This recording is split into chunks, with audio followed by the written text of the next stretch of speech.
पिंचा पेची shape shifting demon. बचपन में हम सभी ने अपने माँ बाप, दादा दादी, नाना नानी से भूतों की कई कहानियां सुनी हैं। पर सोचिए कि क्या हो अगर एक दिन ऐसी ही एक कहानी सच हो जाए। 21 साल के शुभजीत के साथ कुछ ऐसा ही हुआ। शुभजीत 3 साल बाद अपनी पढ़ाई पूरी करके अपने गांव वापस आया था। शुभजीत वैसे तो बंगाल के पुरुलिया डिस्ट्रिक्ट के एक छोटे से गांव का रहने वाला था, पर पढ़ाई के सिलसिले में वो पिछले 3 साल से कोलकाता में रह रहा था। शुभजीत को अपना गांव बहुत पसंद था, क्योंकि जहां शहर में हर जगह बिल्डिंग्स ही बिल्डिंग्स थीं, वहीं उसके गांव में चारों ओर जंगल ही जंगल थे, जहां की हरियाली और खुली हवाओं में उसका मन खुश हो जाता था। पर यह जंगल भी अपने अंदर कुछ ऐसे राज छुपाए बैठे थे, जिसकी वजह से गांव के लोग रात को कभी भी अकेले जंगल में नहीं जाते थे। वहां की कहानियों की माने तो जंगल में एक राक्षस रहता था, जो कि लोगों की जान निकालकर उन्हें मरने के लिए छोड़ देता था। लोग कहते थे कि गांव में जो भी पूर्णमासी की रात को उस जंगल में गया है, वो कभी भी जिंदा वापस नहीं लौटा। पर शहर में रहने के बाद शुभजीत ने गांव की अंधविश्वासी बातों को मानना छोड़ दिया था, और यही उसकी जिंदगी की सबसे बड़ी भूल साबित हुई। शुभजीत को एक दिन एक ईमेल आया, जिसमें लिखा था कि उसकी कोलकाता में एक कंपनी में नौकरी लग गई है और उसे 2 दिन बाद ही कंपनी में रिपोर्ट करना था। शुभजीत के माता पिता उसी दिन सुबह सुबह एक शादी के लिए उड़ीसा चले गए थे, तो उसने सोचा कि वह अगले दिन ही कोलकाता के लिए निकल जाएगा, ताकि वह एक दिन पहले जाकर आराम से वहां सेटल हो जाए और ऑफिस के पहले दिन की तैयारी भी कर ले। शुभजीत की गांव में आखिरी रात थी। उसने पूरा दिन अपने गांव के दोस्तों के साथ पार्टी की, और पार्टी करते करते कब रात हो गई उन्हें पता भी नहीं चला। सबने थोड़ी पी रखी थी, तो सब लोग साथ में ही वापस घर जा रहे थे। शुभजीत के एक दोस्त मोनेटी का घर बिल्कुल जंगल के रास्ते से सटा हुआ था। सब दोस्त जैसे ही मोनेटी के घर पहुंचे तो उन्होंने देखा कि शुभजीत उनके साथ नहीं था।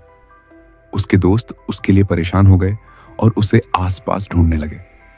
पर शुभजीत को मोनेटी के घर के पास आते ही जंगल से एक आवाज आई। उसे ऐसा लगा कि जैसे किसी ने उसका नाम पुकारा हो, तो शुभजीत जंगल के रास्ते उस आवाज के पीछे से चला गया। वैसे तो शुभजीत बचपन में उस राक्षस की कहानियों पर बहुत विश्वास करता था, और उसे उन कहानियों से डर भी लगता था। पर कोलकाता में रहने और पढ़ने के बाद अब उसका सब कहानियों से पूरी तरह से विश्वास उठ चुका था। हालांकि शुभजीत की सारी जिंदगी उसी गांव में बीती थी, पर फिर भी उसकी 21 साल की जिंदगी में उस दिन वो पहली बार अकेले रात को जंगल वाले रास्ते पर जा रहा था। उस जंगल में जाते हुए उसने रास्ते में एक सिगरेट जला ली। जैसे ही उसने लाइटर से सिगरेट जलाई, तो माचिस जलने के साथ साथ शुभजीत को जंगल के सन्नाटे में एक उल्लू की आवाज आई। शुभजीत सिगरेट पीता पीता चल रहा था, और अब कम से कम आधे किलोमीटर की दूरी तय कर चुका था कि तभी शुभजीत की सिगरेट के धुएं को चीरता हुआ वहां से कुछ गुजरा। क्योंकि सर्दी का मौसम था, तो रात को ऐसी हवा का चलना आम बात थी, इसलिए शुभजीत को लगा कि वह बस एक हवा का झोंका था। उसने अपनी सिगरेट बुझाई, और जैसे ही अगला कदम बढ़ाया तो उस उल्लू की आवाज और तेज हो गई। शुभजीत अब थोड़ा घबराने लगा था। तभी उसने देखा कि पेड़ की डाली से 2 बड़ी बड़ी आंखें उसे घूर रही हैं, जैसे किसी उल्लू की आंखें हों, पर बहुत बड़ी, लाल और भयानक। उन आंखों को देखकर शुभजीत और घबराने लगा और जंगल के रास्ते से वापस मुड़ गया। वो कई देर तक चलता रहा, लेकिन वो उस जंगल से बाहर नहीं निकल पा रहा था। जैसे जैसे वो और ज्यादा डर रहा था, वैसे वैसे उल्लू की आवाजें भी बढ़ती जा रही थी। चलते चलते उसे फिर से एक तेज हवा का झोंका महसूस हुआ, लेकिन इस बार शुभजीत ने अपने गाल पर हाथ लगाया तो उसके गाल से खून बह रहा था। तभी अचानक उसे दिखा कि उस जंगल के सभी पेड़ों पर 2 बड़ी बड़ी लाल और भयानक आंखें चमक रही हैं। उसे तब याद आया कि उस रात पूर्णमासी की रात थी। अब उसे उस राक्षस से जुड़ी सभी बातें सच लगने लगी थी। उसे बिल्कुल भी समझ नहीं आ रहा था कि वो क्या करे।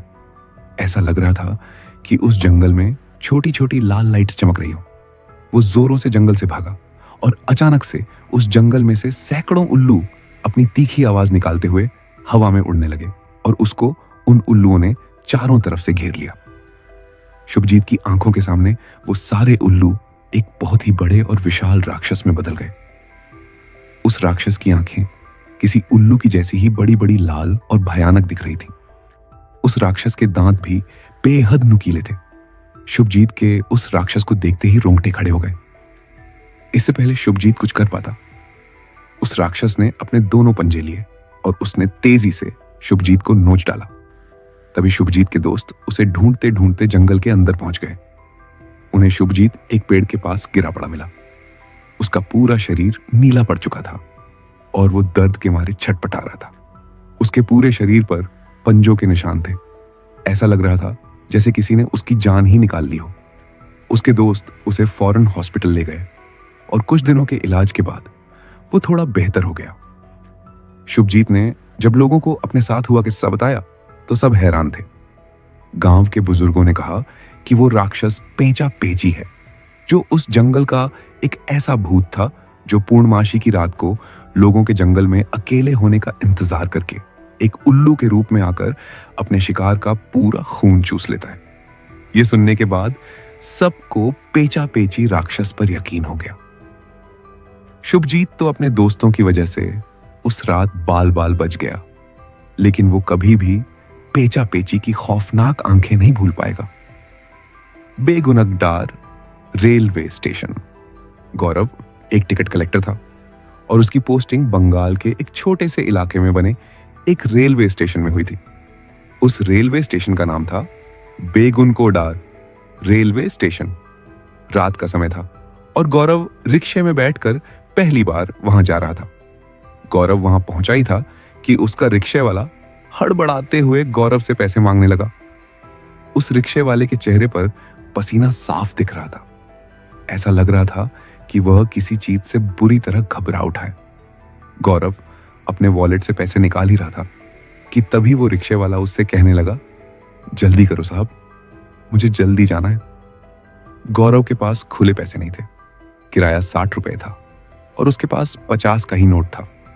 लेकिन इससे पहले कि गौरव कुछ कहता, वो रिक्शे वाला वहीं 50 रुपए का नोट लेकर वहां से तेजी से अपना रिक्शा लेकर चला गया। गौरव को उसकी हड़बड़ाहट थोड़ी अजीब लगी, पर क्योंकि वो स्टेशन देर से पहुंचा था तो उसे अभी बहुत काम था। इसलिए गौरव ने उस रिक्शे वाले को नजरअंदाज किया और स्टेशन के अंदर चला गया। स्टेशन पर पहुंचकर गौरव को वहां सफाई करता हुआ एक कर्मचारी मिला। गौरव जैसे ही उसके करीब गया, वो आदमी मुस्कुराया और अपना काम छोड़कर गौरव को स्टेशन दिखाने लगा।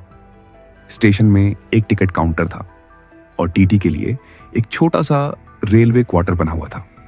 गौरव ने स्टेशन को जब पूरी तरह से खाली देखा तो उसने मजाक में उस कर्मचारी से पूछा, यहां इतना ही सन्नाटा रहता है हमेशा या कोई आता जाता भी है? यह सुनते ही उस कर्मचारी ने कुछ अजीब सा जवाब दिया। उसने कहा, साहब, कोई गांव वाला आए या ना आए, वो तो जरूर ही आएगी, संगीत।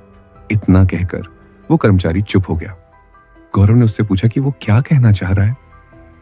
इस पर कर्मचारी ने कोई जवाब नहीं दिया और बात को टालने के लिए वो गौरव के लिए चाय लेने चला गया। आज गौरव की उस स्टेशन पर पहली रात थी।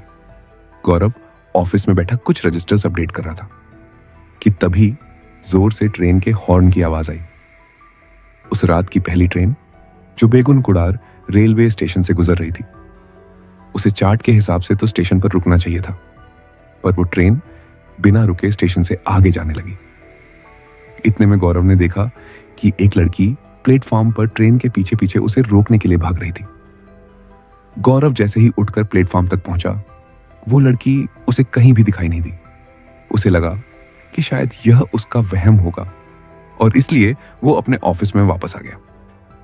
करीबन आधा घंटा बीता और एक और ट्रेन उस स्टेशन पर आई, पर वो भी बिना रुके वहां से निकलने लगी। गौरव ट्रेन के बारे में कुछ सोच पाता कि उससे पहले ही उसे फिर से वही लड़की ट्रेन के पीछे प्लेटफॉर्म पर भागती हुई दिखी। गौरव ने उस लड़की को कई आवाजें लगाई, पर वो लड़की ट्रेन के पीछे दौड़ती हुई आगे तक निकल गई। इस बार भी जब तक गौरव प्लेटफॉर्म पर पहुंचा, वो लड़की फिर से कहीं खो गई। गौरव को अब थोड़ा अजीब लगा, इसलिए उसने सोचा कि अगली ट्रेन का इंतजार वो प्लेटफॉर्म पर ही करेगा। उसे लगा कि ट्रेन का ड्राइवर उसे सामने खड़ा देख ट्रेन को जरूर रोकेगा। करीबन आधा घंटे बाद एक और ट्रेन आई। गौरव को स्टेशन पर खड़ा देख ड्राइवर ने ट्रेन को धीमा तो किया, पर एकदम से उस ड्राइवर के चेहरे का रंग उड़ गया और उसने फिर से ट्रेन की स्पीड बढ़ा दी और ट्रेन को उस स्टेशन के प्लेटफॉर्म के सामने से तेजी से निकाल के ले गया। गौरव ड्राइवर को आवाज लगाने ही वाला था कि तभी उसने देखा कि सफेद साड़ी पहने वही लड़की दौड़ती हुई आई और प्लेटफॉर्म पर भागती हुई ट्रेन से भी आगे निकल गई। गौरव को अपनी आंखों पर यकीन ही नहीं हो रहा था, क्योंकि वो लड़की गौरव की आंखों के सामने ट्रेन की रफ्तार से भी तेज भाग रही थी। ये देखकर गौरव एकदम सहम सा गया और वो दौड़कर अपने ऑफिस में आ गया और अपने आप को उसने अंदर से बंद कर लिया। अभी जो उसने देखा था उसे देख गौरव के होश उड़ चुके थे। वो अपनी चेयर पर बैठकर अपने आप को शांत ही कर रहा था कि तभी उसे ऑफिस की खिड़की से प्लेटफॉर्म पर जो दिखा उससे उसकी रूह कांप उठी। उसी दौड़ती हुई लड़की का आधा कटा हुआ धड़ हाथों के बल प्लेटफॉर्म पर रेंग रहा था। गौरव का चेहरा पीला पड़ चुका था। वो उस लड़की को देखकर जोर से चीखा और पीछे के दरवाजे से स्टेशन के बाहर भाग गया। गौरव दौड़ता दौड़ता स्टेशन से करीबन आधा किलोमीटर दूर आ गया था और उसे वहां फुटपाथ पर सोया एक आदमी मिला। वो आदमी घबराए हुए गौरव की आहट से अचानक उड़ गया। गौरव भवंते हुए उस बूढ़े आदमी को अपने साथ हुए हादसे के बारे में बड़बड़ाने लगा।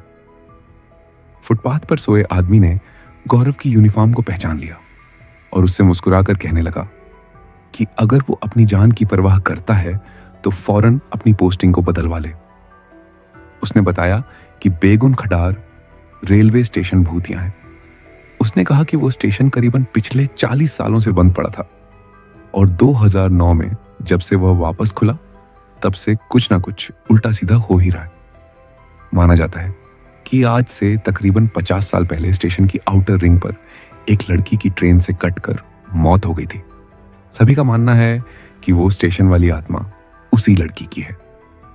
बेगुनार स्टेशन पर रात के समय कोई भी ट्रेन नहीं रुकती, पर उस लड़की की आत्मा रात में गुजरने वाली हर एक ट्रेन के सामने जरूर दौड़ती पाई जाती है।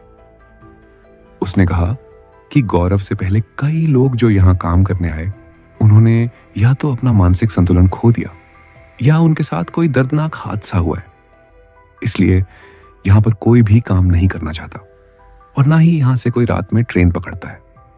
गौरव ने ही सब कुछ सुन लिया और उसी रात सब कुछ छोड़कर अपने गांव वापस लौट गया। इस वजह से उसे नौकरी से कुछ महीनों के लिए सस्पेंड भी कर दिया गया था, पर शायद उस स्टेशन को छोड़कर उसने अपनी जान बचा ली। आपको क्या लगता है, क्या बंगाल का बेगुनक रेलवे स्टेशन सच में हेंटेड है? क्या इसे दोबारा खोल देना सही डिसीजन था? हमें कमेंट्स में जरूर बताइए।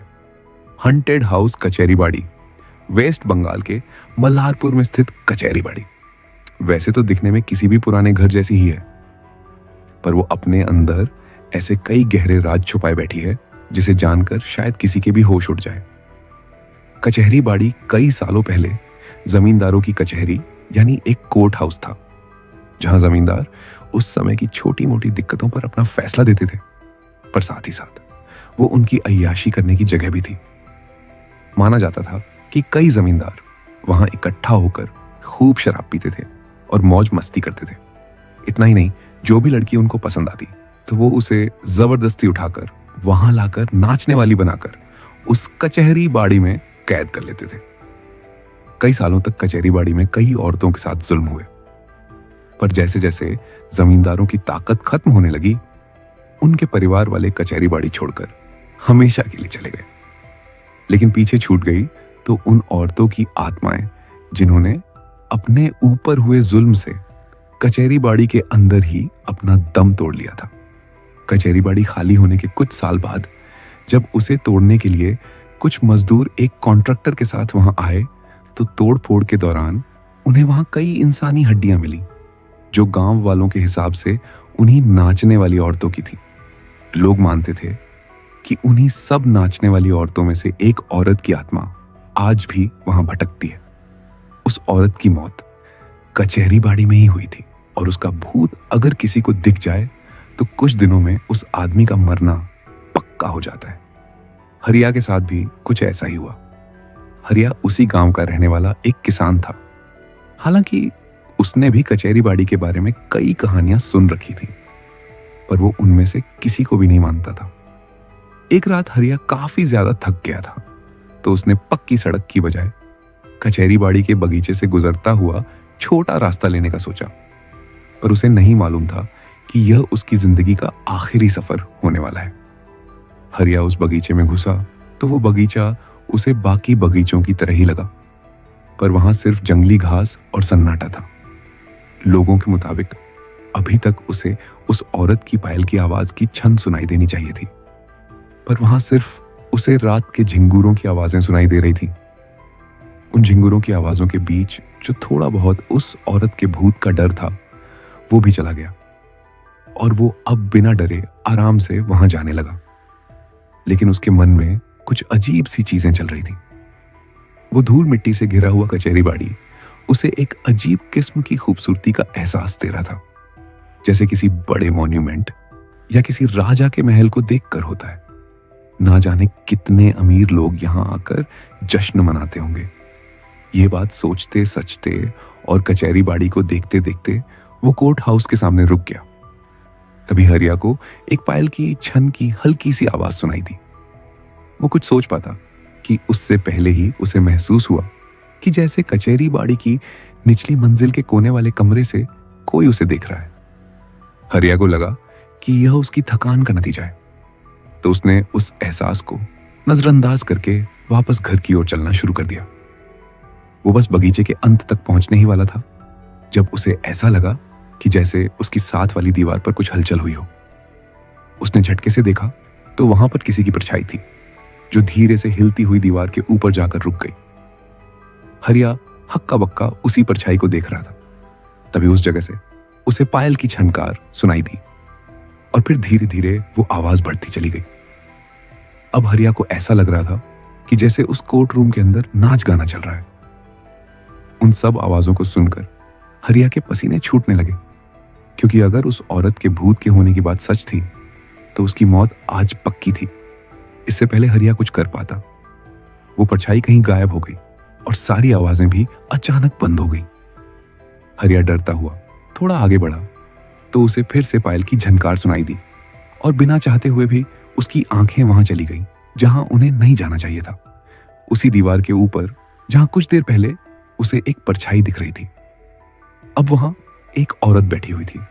उस औरत के बड़े बड़े और गहरे काले बाल थे और बेहद ही सुंदर और गहरी आंखें। वो बस वहां बैठे हुए अपने पैर हवा में झुका रही थी और उसके कपड़े सालों पुराने लग रहे थे। वो औरत एक उदास सा गाना गुनगुना रही थी और फिर वो औरत एकदम से चुप हो गई। अचानक से वो हरिया को घूर कर देखने लगी और मुस्कुराने लगी।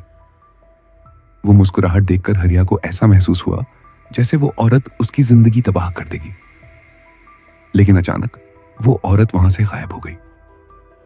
हरिया वहां से जल्द भागना चाहता था, पर वो जैसे ही भागने के लिए मुड़ा, वो औरत उसके ठीक सामने आ गई। हड़बड़ी में वो कचहरी बाड़ी के बगीचे से निकलने के बजाय वो कचहरी बाड़ी की ओर ही भागने लगा। तभी एकदम से उसके कदम रुक गए, क्योंकि कचहरी बाड़ी के कोने वाले कमरे से सच में उसे कोई देख रहा था। उसे वहां एक बहुत ही डरावना आदमी दिखा, जो शायद वहां की किसी जमींदार का भूत था। कहानियों के मुताबिक उस नाचने वाली औरत की मौत उसी जमींदार की वजह से हुई थी और उसी औरत की आत्मा ने उस जमींदार को कचहरी बाड़ी में मार डाला था। संगीत। हरिया को उसे देखते ही यकीन हो गया कि कचहरी बाड़ी में कई सारी आत्माएं बसती हैं। वो उस आदमी को देखते ही जोर से चिल्लाया और चिल्लाते हुए ही वहां से कहीं भाग निकला। भागते भागते वो किसी तरह अपने घर पहुंच गया। हरिया उस दिन के बाद अकेला रहने लगा और उस रात जो कचहरी बाड़ी में उसके साथ हुआ, उसकी कहानी पूरे गांव में फैल गई, जिसके बाद गांव में कचहरी बाड़ी का डर और बढ़ गया। उस रात के बाद हरिया डरा डरा रहने लगा था। कोई अगर हरिया से कुछ पूछता तो हरिया बस यही जवाब देता, वो कचहरी बाड़ी वाली औरत यही है और वो मुझे देखकर मुस्कुरा रही है। हरिया की बीवी उसे कई पीर फकीर के पास ले गई, पर हरिया और कमजोर होता रहा। वो सब कुछ छोड़कर बस अपने कमरे के एक कोने में डरा हुआ बैठा रहता था। दिन में हरिया चुपचाप रहता, पर हर रात को उसके घर से उसकी चिल्लाने की आवाजें आती, क्योंकि ना चाहते हुए भी अगर हरिया की आंख लग जाती थी तो वो बस यही बोलते हुए नींद से उठता। पसीनों में तर वो चिल्ला चिल्ला के सबको बताता कि वो औरत उसके सपनों में आई है और वो उसे जान से मार देगी। दिन ब दिन हरिया की तबीयत और ज्यादा बिगड़ने लगी। फिर एक दिन जब हरिया की बीवी खेत से काम करके वापस आई तो उसे घर में घुसते ही अपने पति हरिया की लाश मिली। क्या था ऐसा उस कचहरी बाड़ी में? क्या सच में वो कोर्ट हाउस डेड है? और कितनी आत्माएं भटक रही हैं वहां? आपको क्या लगता है? एमी एक जानी मानी पैरानॉर्मल इन्वेस्टिगेटर थी। वो कई सालों से ऐसी जगहों पर विजिट्स करती थी जिनको टेड कहा जाता है। वहां जाकर एमी उन जगहों के असलियत में हटेड होने या ना होने का सबूत खोजती थी। हाल ही में एमी ने अपनी विजिट्स की वीडियो रिकॉर्डिंग्स को सोशल मीडिया पर डालना शुरू किया था, जिसके चलते उसका एक काफी बड़ा फैन बेस बन गया था। एमी के सोशल मीडिया फॉलोअर्स उसे अलग अलग जगहों के बारे में बताते और उसे उन जगहों पर जाकर उनकी असलियत का पता लगाने कहते। एमी को कई ईमेल्स इंडिया के एक हिटेड स्टेशन डाउ हिल के बारे में भी आए थे। फैंस एमी को डाउ हिल से जुड़ी बहुत डरावनी कहानियां भेज रहे थे। इसलिए एमी ने डिसाइड किया कि वो इन कहानियों के पीछे छिपे सच का डाउ हिल जाकर खुद पता लगाएगी। कुछ ही महीनों में एमी वेस्ट बंगाल के दार्जिलिंग डिस्ट्रिक्ट के एक टाउन करसोंग में पहुंच गई। यह वही जगह थी जहां दुनिया का सबसे हिटेड हिल स्टेशन डाउ हिल था। एमी अपनी सारी इन्वेस्टिगेशंस रात के टाइम ही जाया करती थी, पर क्योंकि वह सुबह ही वहां पहुंच गई थी तो उसने कुछ लोकल से बात करने का सोचा। एक्सप्लोर करते हुए उसे एक दुकान के बाहर खाट पर बैठे दो आदमी मिले। एमी ने उनसे डाउ हिल के भूतिया होने के बारे में पूछा। डाउ हिल का नाम सुनते ही खाट पर बैठे दोनों आदमियों के चेहरे का रंग बिल्कुल उड़ गया और उन्होंने एमी को धीमी आवाज में बात करने को कहा। उन्हें इतना डरा हुआ देख एमी को बहुत अजीब लगा। उसने उन्हें धीमी आवाज में अपने बारे में बताते हुए कहा कि वो एक पैरानॉर्मल इन्वेस्टिगेटर है और रिसर्च करने के लिए डाउ हिल आई है। इस पर उनमें से एक आदमी ने एमी से कहा कि उसे वापस घर लौट जाना चाहिए। वो वहां जाएगी तो वो उस बिना सर वाले भूत को कभी नहीं भूल पाएगी। साथ ही उस आदमी ने किसी बूढ़ी औरत के बारे में भी बताया, लेकिन वो उसके बारे में बात करते करते काफी घबरा गए और वहां से उठकर चले गए। ऐसा पहली बार नहीं था कि एमी के पूछने पर उस हिल स्टेशन पर रह रहे लोगों ने ऐसा बिहेव किया हो, पर अलग अलग लोगों से बात करके वो इतना थक गई थी कि वो कुछ देर रेस्ट करने के लिए अपने होटल रूम वापस चली गई। शाम होते ही अपने हाथ में एक हैंडीकैप लिए एमी लोगों की बताई हुई डेथ रोड पर पहुंच गई। उस जगह पर चलते हुए एमी को अचानक बहुत ठंड लगने लगी। हालांकि उसने एक ओवरकोट पहना था, फिर भी एमी को बहुत ठंड लग रही थी। एमी चलते हुए अपनी वीडियो में उस जगह की डिटेल्स को डिस्क्राइब कर ही रही थी कि तभी उसके पैरों में कुछ फंसा और वो लड़खड़ाकर रोड पर गिर गई। वो रोड दोनों तरफ से जंगल से घिरी हुई थी और वहां दूर दूर तक कोई नहीं था। वहां बस पेड़ ही पेड़ थे। तो एमी को लगा कि किसी पेड़ की कोई टहनी जमीन पर गिर गई होगी और उसे दिखी नहीं होगी। एमी ने उठकर जब अपने कपड़े झाड़े और जैसे ही पीछे मुड़ी, उसने देखा उसके पैर किसी टहनी पर नहीं बल्कि किसी और के पैरों से टकराए थे।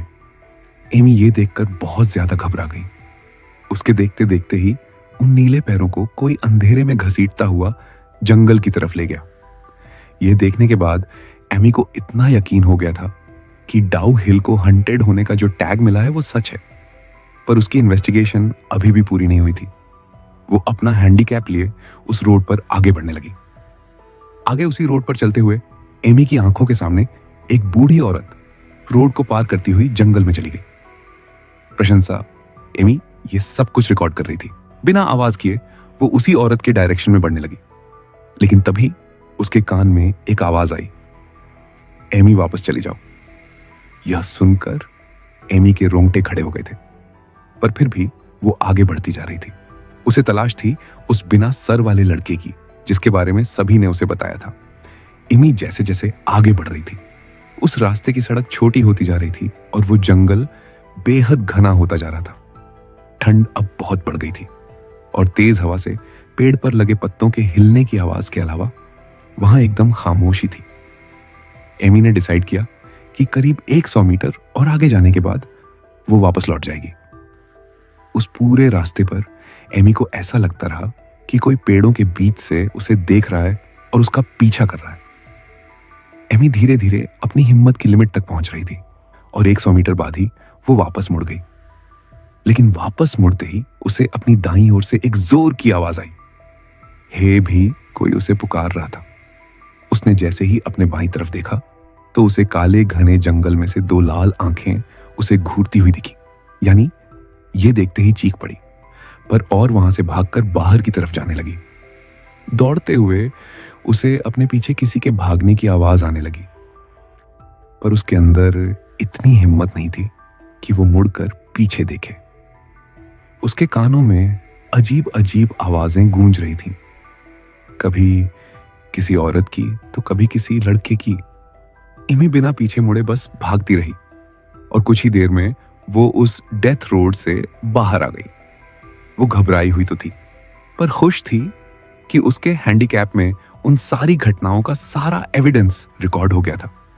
एमी की फ्लाइट अगले दिन की थी और उस दिन हुई घटनाओं के बाद एमी बुरी तरह एग्जॉस्ट हो चुकी थी। उस रात उसने अपना हैंडीकैप टेबल पर ही रख दिया और सोने चली गई।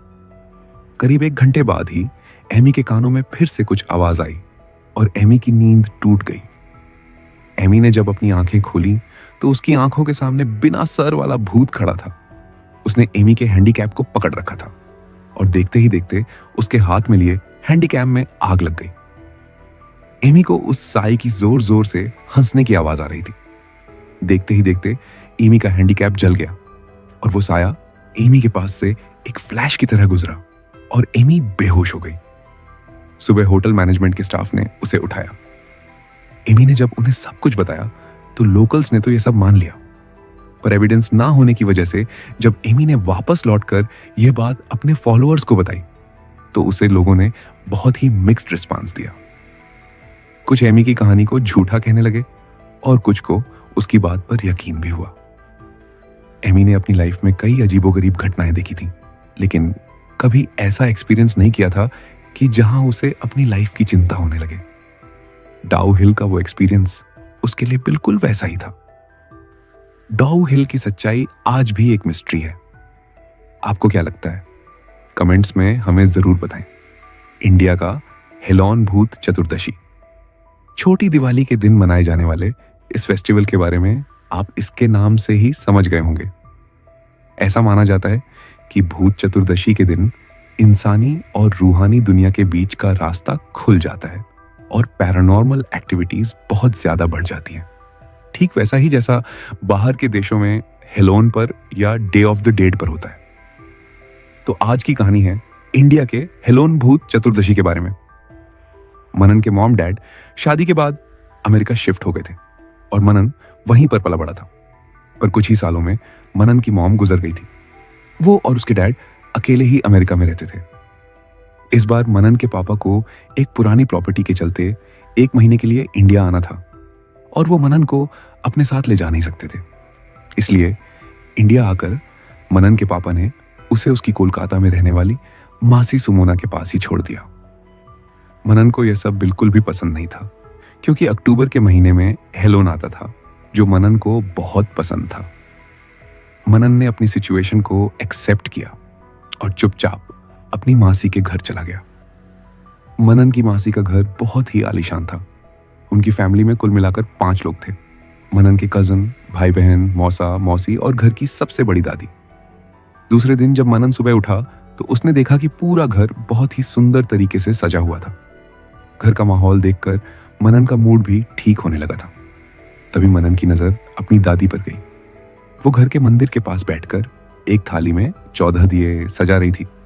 मनन ने दादी से जाकर उन दियों के बारे में पूछा तो उन्होंने कहा कि ये दिए आज की रात के लिए बहुत जरूरी हैं। इतना कहकर दादी अपना काम करने लगी। तभी अचानक से उसी कमरे की खिड़की जोर जोर से बजने लगी। घर का कोई भी मेंबर उस बात से चौंका नहीं। मनन ने ध्यान से देखा तो बाहर हवा भी नहीं चल रही थी। ऐसा लग रहा था कि उस खिड़की को कोई जानबूझकर धक्का दे रहा हो। मनन ने अपने कजन को इशारा कर वो खिड़की दिखाई, पर उसने मनन की तरफ देखकर अपने मुंह पर उंगली रखकर उसे चुप रहने को कहा। कुछ ही समय में वो खिड़की हिलना बंद हो गई। मनन को यह बात बहुत अजीब लगी, पर फिर वो अपने कजिन्स के साथ डेकोरेशन के काम में लग गया। तैयारियों में कब शाम हो गई पता ही नहीं चला। सभी घर वालों ने मिलकर पूजा शुरू की। मनन की मासी ने उसे बताया कि आज भूत चतुर्दशी है। लोग मानते हैं कि इस दिन गुजर चुके लोग आत्मा के रूप में अपने परिवार वालों से मिलने के लिए आते हैं, पर कभी कभी उन आत्माओं के साथ इंसानी दुनिया में कुछ बेहद बुरी आत्माएं और शक्तियां भी इंसान के घर में घुस सकती हैं और उसकी जिंदगी तक ले सकती हैं। मनन की मासी ने यह सब कहते हुए प्लेट में रखे उन 14 दियों को जलाना शुरू कर दिया। दिए जलाते वक्त अचानक से घर की लाइट्स फ्लिकर करने लगी और वही खिड़की ठीक दोपहर की तरह बजने लगी।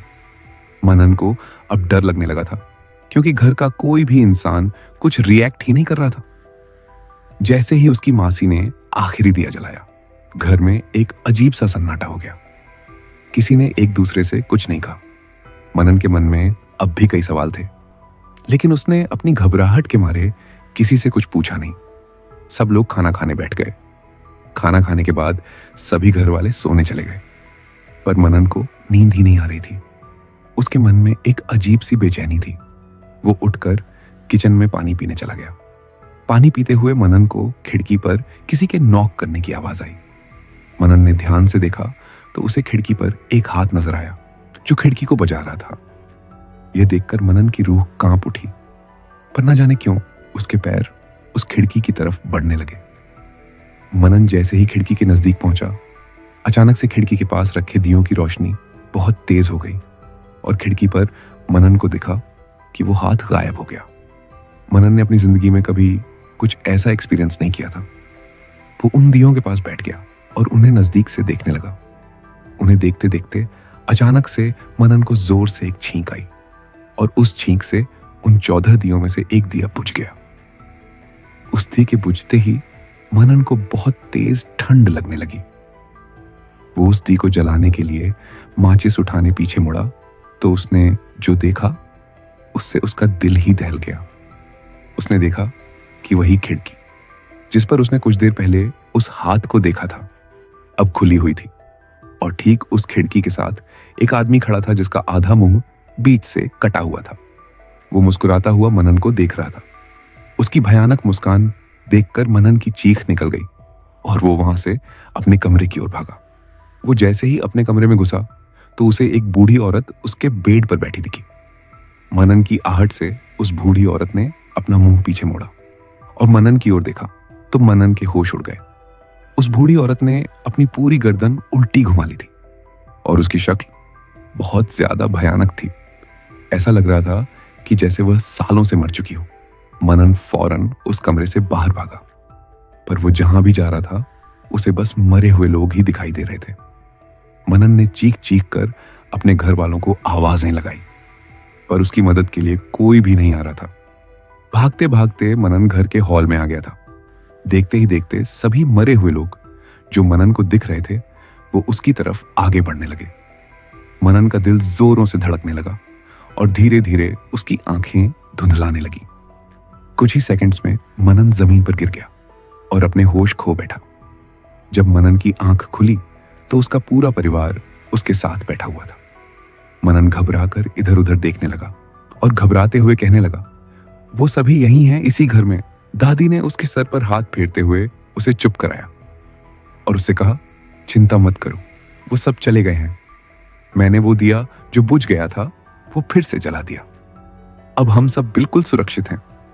दादी ने मनन को बताया कि भूत चतुर्दशी के दिन उन 14 दियों को इसलिए जलाया जाता है ताकि बुरी शक्तियों से उनकी रक्षा हो पाए। मनन से जब एक दिया बुझ गया था तो सभी भूत प्रेत और बुरी शक्तियां उस पर हावी हो गईं और उसके साथ ऐसा हुआ। मनन के पास कहने को कुछ भी नहीं था। उसकी जिंदगी में कभी कुछ ऐसा होगा उसने सोचा भी नहीं था। लेकिन उस दिन के बाद से वो अपनी किस्से कहानियों में भूत चतुर्दशी को इंडिया का हेलोन कहने लगा। वेस्ट बंगाल के दार्जिलिंग से लगभग 30 किलोमीटर दूर इंडिया का सबसे हिटेड हिल स्टेशन है जिसका नाम है डाउ हिल। एक छोटा सा हिल स्टेशन जो दिन के उजाले में जितना सुंदर है, रात के अंधेरे में उतना भयानक भी हो जाता है। वहां का मशहूर विक्टोरियास बॉय स्कूल कई प्रेत आत्माओं से घिरा हुआ है। कहते हैं कि विंटर वेकेशंस में जब स्कूल 3 महीनों के लिए बंद रहता है तब वहां आसपास रहने वाले लोगों ने कई अजीबोगरीब आवाजें सुनी हैं।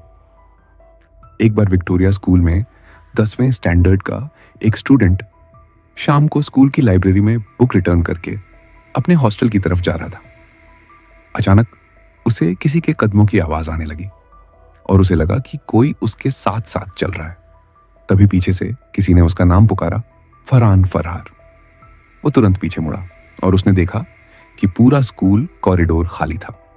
उसकी नजर उस कॉरिडोर के एक तरफ पड़ी जहां उसे एक काले लिबास में खड़ा कोई लड़का दिखा जो शायद वहां छुपा हुआ था। उसे लगा कि उसके स्कूल के दोस्त उसे जानबूझ के डरा रहे हैं, तो वो गुस्से में उस लड़के की तरफ बढ़ा। जैसे ही वह उसके पास पहुंचा, वो लड़का स्कूल के पास वाले जंगल में भाग गया। फरहान भी उसके पीछे पीछे उस जंगल में चला गया। शाम ढल चुकी थी और अंधेरा हो गया था। फरहान जंगल में काफी अंदर तक आ गया था। तभी अचानक से किसी ने फरहान के कंधे पर हाथ रखा, जिससे फरहान बुरी तरह डर गया। फरहान ने जब देखा तो वहां एक लकड़ी काटने वाला मजदूर खड़ा था, जिसने फरहान को सलाह दी कि यह जगह उसके लिए ठीक नहीं है और इतनी रात में उसे वहां नहीं घूमना चाहिए। फरहान इस बात से घबरा गया और स्कूल की तरफ वापस जाने लगा। जाते जाते उसे फिर वो लड़का दिखा। फरहान ने सोचा कि अब वह उस लड़के को नहीं छोड़ेगा। उसने एक झटके में अपना बैग उस लड़के के सर पर दे मारा, लेकिन उस लड़के पर हल्का सा भी असर नहीं हुआ। वो लड़का जब गुस्से में फरहान की तरफ मुड़ा तब फरहान के पसीने छूट गए। उस लड़के का सर कटा हुआ था कि देखकर फरहान स्कूल की तरफ भागा। वो सर कटा लड़का भी उसके पीछे पीछे आने लगा। फरहान बुरी तरह डर गया था और जैसे तैसे वह अपने स्कूल पहुंचा और उसकी जान में जान आई। लेकिन तभी एक बार फिर उसे अपना नाम सुनाई दिया। फरहान देर रात स्कूल के सिक्योरिटी गार्ड ने उसे बेहोशी की हालत में स्कूल कॉरिडोर में पाया। जब उसे होश आया तो उसने उसके साथ हुआ पूरा किस्सा बताया। फरहान तो बच गया, पर कहते हैं कि वह सर कटा लड़का डाउ हिल के पहाड़ी जंगलों में आज भी घूमता है और कई लकड़ी काटने वाले मजदूर उसे देखकर अपना दिमागी संतुलन भी खो चुके हैं। किसी ने सच ही कहा है कि अगर इंडिया के इतने डाइवर्स कल्चर को कोई देखना चाहे तो उसे शुरुआत को कोलकाता के दुर्गा पूजा फेस्टिवल से ही करनी चाहिए। 10 दिन का यह जश्न बेहद सुंदर और अद्भुत होता है। लेकिन दुर्गा पूजा के दौरान कई ऐसे भी किस्से घटे हैं जो आपका दिल दहला देंगे। उन्हीं में से एक किस्सा है बंगाल के तांत्रिकों का। हर साल दुर्गा पूजा के समय कई तांत्रिक देवी को खुश करने के नाम पर लोगों को बहला फुसला के छोटे छोटे बच्चों की बलि चढ़वा देते हैं। कहते हैं कि काले जादू से वो तांत्रिक उन बच्चों को मारकर अपनी उम्र बढ़ा लेते हैं। यह कहानी सुधी की है। सुदीप 40 साल का एक अय्याश आदमी था जो पैसे की लालच में कुछ भी कर सकता था। सुदीप छोटे छोटे बच्चों को किडनैप करके उनकी ह्यूमन ट्रैफिकिंग यानी उन्हें अलग अलग जगह जाकर बेच देता था। इतना ही नहीं, वो कुछ बच्चे तांत्रिकों को भी दे आता था ताकि हर बलि पे मां दुर्गा उसे और आशीर्वाद दे, जिससे उसके पास और पैसा आए। दुर्गा पूजा का समय उसके लिए बच्चे किडनैप करने का सबसे अच्छा टाइम होता था। सब लोग अपने पूरे परिवार के साथ पंडाल घूमने के लिए बाहर निकलते थे और भीड़ में छुपकर सुदीप उनका बच्चा उठा लेता था। लेकिन पिछले साल पहले दिन जब वो पंडाल गया और उसने मां दुर्गा की मूर्ति देखी तो एकदम से उसे ऐसा लगा कि जैसे उस मूर्ति की आंखें हिली हुई और उस मूर्ति ने उसकी तरफ देखा हो। फिर वो दूसरे पंडाल गया और उसके साथ फिर से वैसा ही हुआ।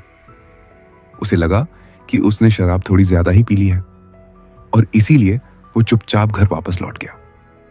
अगली बार जब वो पंडाल के रास्ते जा रहा था तो उसे एक छोटी सी लड़की दिखी। उसने सोचा कि वो लड़की अपनी फैमिली से अलग रास्ता भटक गई है और वो उस लड़की को आसानी से पकड़ लेगा। वो उसके पीछे गया और उसने उसका हाथ पकड़ लिया, पर जैसे ही वो लड़की मुड़ी, सुदीप बुरी तरह घबरा गया और पीछे गिर पड़ा। वो छोटी सी लड़की देखते ही देखते वहां से गायब हो गई। सुदीप के होश उड़ गए थे। वो कुछ दिन तक घर से नहीं निकला, लेकिन महादशमी वाले दिन उसके साथ कुछ ऐसा हुआ जिससे वो कांप उठा। वो शाम शराब पी के लेटा हुआ था कि अचानक उसे एक आवाज आई, पापा पापा। और वो उठ खड़ा हुआ। उसके घर के शीशे में उसकी बेटी खड़ी थी। वो बोली, पापा आपने मुझे क्यों मारा? क्यों मारा मुझे पापा? दरअसल सुदीप ने साल भर पहले एक तांत्रिक की बातों में आकर पैसे की लालच में अपनी बेटी की बलि चढ़ा दी। शीशे में उसकी बेटी के जलने का दृश्य उसे अपनी आंखों के सामने दिखने लगा। यह देखकर सुदीप ने अपनी दारू की बोतल शीशे पर दे मारी। शीशे का कांच टूट गया, लेकिन वो आवाज बार बार उसके कानों में गूंजने लगी, पापा क्यों मारा मुझे? पापा क्यों मारा मुझे? मुझे वो डर के मारे घर से बाहर निकल गया। बाहर दुर्गा पूजा का जश्न मन रहा था। खूब जोरों शोरों से ढाक बज रहा था और लोग उस ढोल पर घूम घूम कर नाच रहे थे। सुदीप एक पंडाल से दूसरे पंडाल भाग रहा था, लेकिन हर पंडाल में उसे वो हर बच्चा दिख रहा था जिसे उसने उस तांत्रिक के कहने में आकर मार डाला था। वो सब बच्चे धीरे धीरे उसकी तरफ आने लगे। सबसे आगे उसकी खुद की बेटी थी। वो घबराकर इधर से उधर भागने लगा। उसे कुछ समझ नहीं आ रहा था कि उसके साथ ये सब क्या हो रहा है। भागते भागते वो मां दुर्गा की एक मूर्ति के नीचे गिर गया। उसे उस मूर्ति में उसकी बेटी दुर्गा के रौद्र अवतार में दिखी और देखते ही देखते दुर्गा ने वो त्रिशूल उसके सीने से आर पार कर दिया। सुदीप की उसी समय मौत हो गई। उसके कुछ ही घंटों बाद वो तांत्रिक जिसने उसकी बेटी की बलि चढ़ाई थी, वो भी ऐसे ही मरा हुआ पड़ा मिला। मां दुर्गा की मूर्ति का त्रिशूल उसके आर पार था। सरकटा, आपने सरकटा के बारे में कई कहानियां सुनी होंगी, मूवीज और टीवीज में देखा होगा, लेकिन इस वीडियो में हम आपके लिए बंगाल में घटी सरकटे की एक सच्ची कहानी लेकर आए हैं। दिवाकर बचपन से ही लखनऊ में पला पड़ा था और वो कई सालों बाद वापस अपने गांव जा रहा था, जो कि वेस्ट बंगाल और बांग्लादेश बॉर्डर के एक छोटे से कोने पर था। इससे पहले वो अपने गांव सिर्फ बचपन में गया था, लेकिन अपने पेरेंट्स के मरने के बाद अब उसके परिवार में सिर्फ उसकी नानी थी, जिन्हें वो अपने साथ लखनऊ ले जाने के लिए गांव आया था। वो गांव के पास पहुंच तो गया, लेकिन वहां की मैन सड़क बारिश की वजह से खराब हो गई थी। उसने देखा तो पास में ही एक साइन बोर्ड था, जो कि जंगल के रास्ते से उसके गांव की तरफ इशारा कर रहा था। दिवाकर ने वो रास्ता तो ले लिया, लेकिन उसे नहीं पता था कि वो रास्ता लेना उसकी जिंदगी की सबसे बड़ी गलती बनने वाला है। शाम ढल रही थी और जंगल का वो रास्ता एकदम सुनसान था। पूरे रास्ते में बस उसके अलावा और कोई नहीं था। कुछ दूर जाते ही दिवाकर को अजीब सा भारीपन लगने लगा और उसे ऐसा महसूस हुआ कि कोई 10 फीट का आदमी एक झाड़ी के पीछे खड़ा उसकी तरफ देख रहा है। दिवाकर को लगा कि झाड़ियों में कोई जानवर होगा, तो वो थोड़ा तेजी से चलने लगा और तभी उसके पैरों के नीचे कुछ आया, जिससे वो लड़खड़ाकर नीचे गिर गया था। जैसे ही उसने पलट कर देखा तो उसके रोंगटे खड़े हो गए। वो जिस चीज से लड़खड़ाया था वो चीज कुछ और नहीं बल्कि किसी इंसान का कटा हुआ सड़ा हुआ एक सड़ था। यह देखते ही दिवाकर वहां जोर से भागा और जैसे तैसे करके उस एरिया से निकलकर अपने घर पहुंच गया। उसकी नानी उसे देखकर बहुत खुश थी और साथ ही हैरान भी। खुश क्योंकि उन्होंने दिवाकर को कई सालों बाद देखा था, और हैरान क्योंकि उसके पूरे कपड़े कीचड़ में सने हुए थे। उसने अपनी नानी को बताया कि वो जंगल वाले रास्ते से आया और उसे वहां एक कटा हुआ सर दिखा। यह सुनते ही उसकी नानी का चेहरा एकदम सफेद पड़ गया। उन्होंने बताया कि वो जंगल का रास्ता गांव में कई सालों से सुनसान है, क्योंकि वहां स्कंदो काटा यानी सर कटा रहता है। कहते हैं कि उनके गांव में एक लंबा चौड़ा पहलवान लड़का रहता था। एक दिन उसे एक लड़की से प्यार हो गया, और जब उसने उस लड़की से अपने प्यार का इजहार किया तो उस लड़की के परिवार वालों ने उसको बहुत मारा और उसकी बहुत बेइज्जती की। उस दिन के बाद से वो लड़का एकदम पागल हो गया और उसने अपने पागलपन में एक रात उस लड़की को जान से मार डाला। उस लड़की के परिवार वालों ने उसे यह करते हुए देख लिया और उस लड़के को जंगल में ले जाकर उसका सर काट दिया। उन्होंने उस लड़के के सर कटे शरीर को उसी जंगल में छोड़ दिया और कहते हैं कि तब से सर कटे की आत्मा अभी भी उस जंगल में भटकती है और वो अपने बदले की आग में जलता रहता है। कहते हैं कि अगर वह किसी को एक बार दिख जाए तो वो उसे भी मारकर सर कटा बना देता है। दिवाकर यह कहानी सुनकर चौंक गया था, लेकिन उसे इस कहानी पर विश्वास नहीं था। उसने अपनी नानी को कहा कि जो उसने जंगल में देखा वो कोई आत्मा नहीं थी, बस एक मरे हुए आदमी का सर था। उसके बाद वो नानी के साथ खाना खाकर सोने चला गया। जैसे ही आधी रात हुई, दिवाकर को सोते हुए ऐसा लगा कि जैसे कोई धीमी सी आवाज में उसे पुकार रहा है। उसने उठकर देखा तो उसके कमरे में कोई नहीं था। उसे लगा कि शायद उसकी नानी होंगी, पर जब वो उनके कमरे में गया तो वो गहरी नींद में सो रही थी।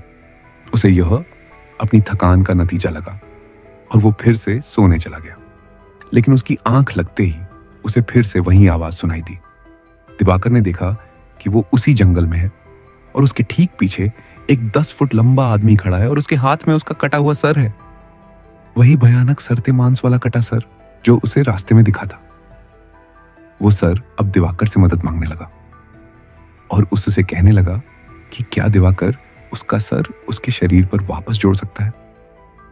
और मदद मांगते ही वह सर कटा, बहुत ही भयानक तरीके से हंसने लगा और अचानक दिवाकर की नींद खुल गई। लेकिन जैसे ही दिवाकर की आंख खुली, वो कटा सर उसके ठीक सामने हवा में तैर रहा था और वो कटा सर वैसे ही पुराने तरीके से हंस रहा था। दिवाकर के होश उड़ चुके थे, लेकिन वो अपने बिस्तर से हिल ही नहीं पा रहा था। वो डर के मारे जोर से चीखा और तभी उसकी नानी उसके कमरे में आई और उन्होंने कमरे की लाइट्स ऑन कर दी। लाइट्स ऑन करते ही वो कटा सर वहां से गायब हो गया। जब नानी ने उससे पूछा कि उसे क्या हुआ है, तो दिवाकर ने अपनी नानी से कहा कि उसने बस एक बुरा सपना देखा है। उस रात दिवाकर सो नहीं पाया।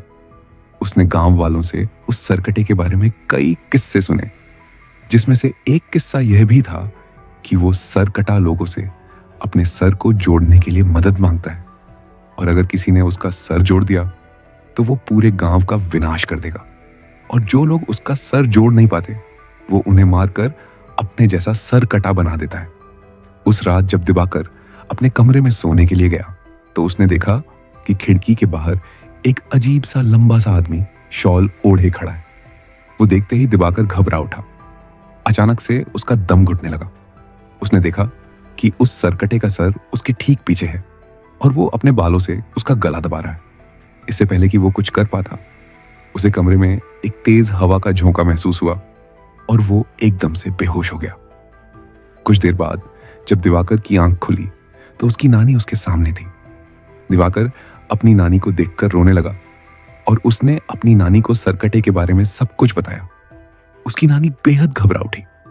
दोनों ने डिसाइड किया कि वो सुबह होते ही उस गांव को छोड़ देंगे। उसकी नानी दिवाकर के कमरे में उसके साथ ही लेट गई। लेकिन कुछ ही पलों में जब नानी की आंख खुली तो दिवाकर बेड पर नहीं था। उन्होंने पूरे घर में उसकी तलाश की, लेकिन वो कहीं नहीं मिला। दिवाकर की नानी बहुत ज्यादा घबरा गई क्योंकि उन्हें डर लगने लगा था कि कहीं वो सर कटा उसे ले तो नहीं गया। उन्होंने गांव वालों से मदद मांगी और वो सब उसे ढूंढने में लग गए। जैसे ही वह जंगल में पहुंचे, उन्हें किसी के जोर से गुर्राने की आवाज आई। तब उन्होंने देखा कि दिवाकर एक बड़ी सी तलवार लेकर खड़ा है। दिवाकर की आंखें सफेद हो चुकी हैं और वो गुस्से से गुर्रा रहा है, जैसे वो बिल्कुल पागल हो गया। दिवाकर की नानी ने उसे आवाज लगाई, लेकिन नानी की आवाज लगाते ही दिवाकर ने एकदम से अपनी तलवार से सबके सामने अपना सर काट लिया। ये देखते ही सब गांव वाले वहां से भाग गए और उसकी नानी वहीं जमीन पर गिरकर रोने लगी। सालों बाद किसी ने सरकटे के हाथों एक मौत देखी थी और इसीलिए उस घटना के बाद सभी लोगों ने उस गांव को हमेशा हमेशा के लिए छोड़ दिया। कहते हैं कि बंगाल में उन जंगलों में अब एक नहीं बल्कि कई सरकटे भटकते हैं, जिन्हें सुकोंदा कोटा या कोदा कोटा भी बोला जाता है।